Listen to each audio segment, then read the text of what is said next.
My wife began giving away my possessions for free after discovering I earned more than her, so I took action and left her with nothing.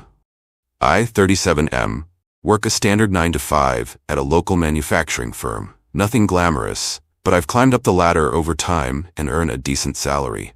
My wife always seemed indifferent to our financial differences.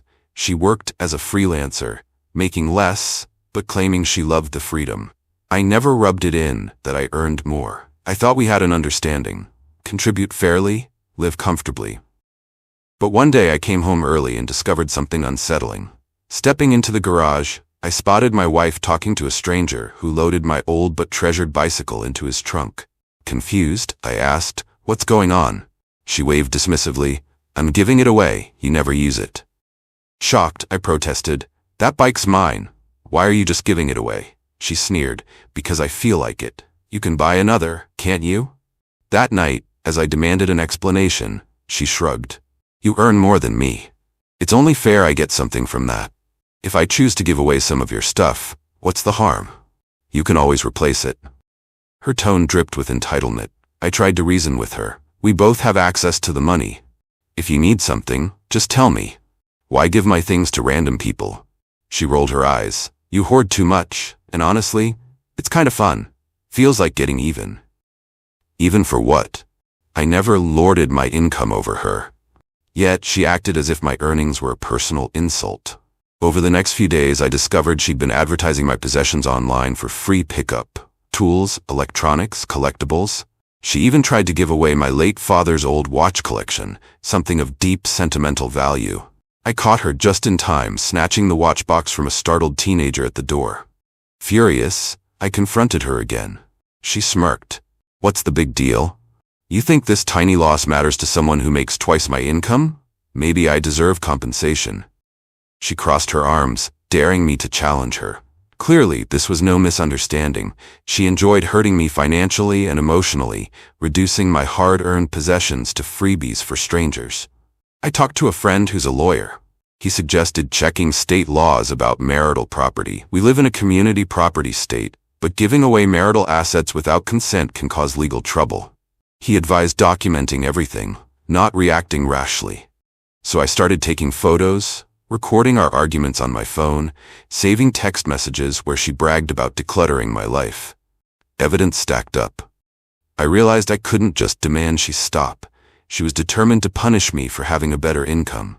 If I confronted her too hard, she might escalate. So I played it smart, feigning partial acceptance while secretly preparing a plan. If she wanted to act entitled and destructive, I'd show her there were consequences. I refused to be her doormat. Instead, I'd gather the legal ammo needed to leave her with nothing.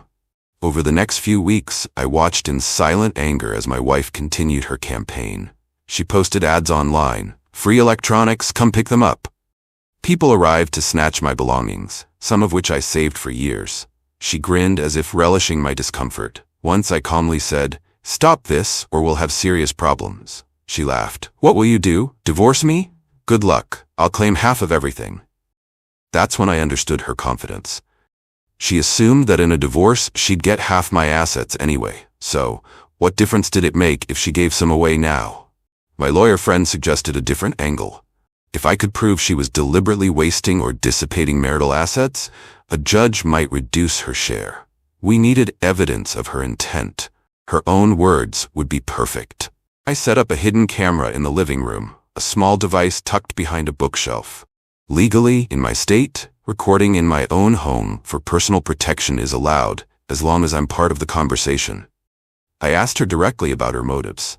"Why give away my stuff?" I pressed, pretending to be curious rather than outraged. She smirked on camera. "Because it's mine to share too. And I enjoy showing you that you're not the only one with power here."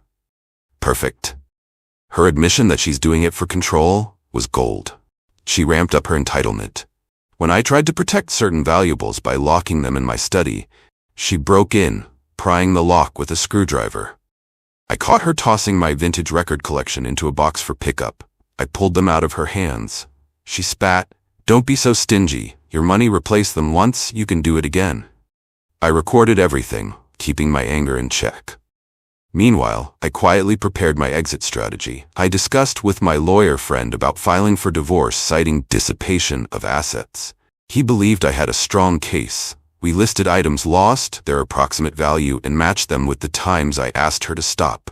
Her refusal and mocking attitude would show malicious intent. One day, I found a guy leaving with my old desktop computer, full of personal files and memories. I stopped him, explained it was a misunderstanding, and he left empty-handed. Furious, she accused me of ruining her fun. That night, I moved critical documents, sentimental items, and valuables to a storage unit I rented secretly. If she found out, she might give them away out of spite. I also changed my direct deposit details, diverting a portion of my paycheck into a separate account under my sole name. Perfectly legal and prudent before a divorce. She had no idea. While she reveled in her petty revenge, I was building a fortress of evidence and safeguarding my resources. Soon I'd strike back. Her entitled pride would crumble, and I'd watch as the court saw her true face. When I finally served her divorce papers, she looked stunned. "You're really doing this?" She spat, as if I'd committed some grave betrayal. I replied calmly, "You left me no choice. You gave away my belongings without consent for your own twisted satisfaction." She rolled her eyes. "It's all community property. The judge will side with me." In court, her lawyer tried to paint her as a misunderstood spouse who merely decluttered our home. But my lawyer presented photos, videos, and text messages documenting her glee in disposing of my possessions. We played a recording where she said, "I want him to feel powerless." The judge's expression hardened.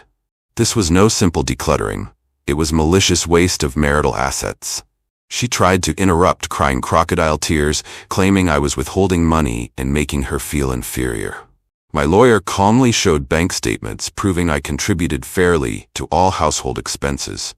He pointed out how I never prevented her from accessing funds, never insulted her earnings.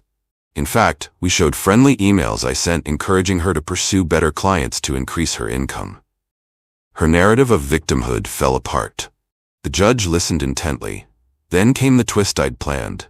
My lawyer revealed that I had an inventory of lost items, tools, electronics, heirlooms. Their value added up to a hefty sum. Since she deliberately gave them away, it counted as dissipation of assets, reducing what would be considered fair division. The judge indicated that this could affect her final settlement. Her lawyer looked nervous. Realizing the gravity, she tried a last dirty trick, claiming I verbally abused her, forcing her to act out. Without evidence, it sounded desperate.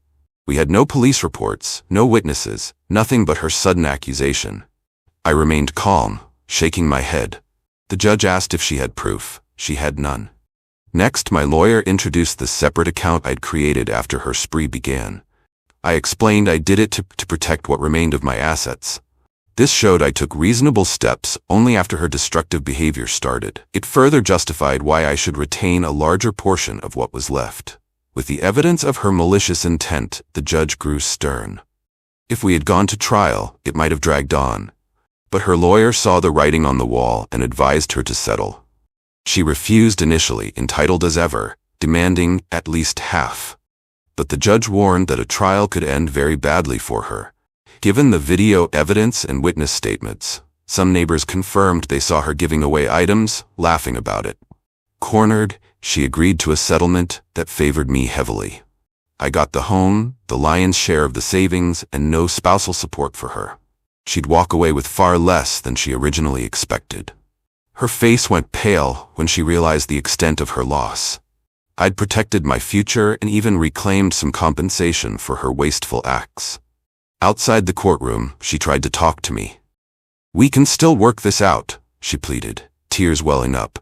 She went from mocking me to begging in one afternoon. I stared at her, remembering the smirk she wore as strangers hauled away my prized possessions. "You made your bed," I said quietly. "This is the outcome you earned." She tried to argue, "But I never thought it would go this far." I shrugged. "You underestimated me. You thought I'd roll over and accept your entitlement? Ramat, you were wrong." Her tears turned angry. "You'll regret this." I just walked away, her threats ringing hollow. I had a binding settlement in hand, and her claims fell on deaf ears. I moved back into the house we once shared, now solely mine. Some of my possessions were gone forever, but I knew I had justice. Over time, I replaced what I truly missed. She moved into a small apartment, struggling on her lower income without the cushion she hoped to extract from me. She reached out a few times, asking for help or a loan. I ignored her pleas. Mutual friends heard her sob stories, but once I showed them the proof of her cruel antics, they sided with me or stayed neutral. Her reputation suffered. She tried to spin tales of my unfairness, but the legal documents and recordings spoke louder. I learned a harsh lesson about trust and greed. She resented my higher earnings and decided to punish me, turning my property into giveaways just to feel powerful. But the law sided with reason and fairness. In the end, she faced the full consequences of her actions, left with nothing, just as she tried to leave me stripped of my belongings. Looking around my home now, I appreciate what's left and what I've rebuilt. The emptiness reminds me that not all partnerships are equal.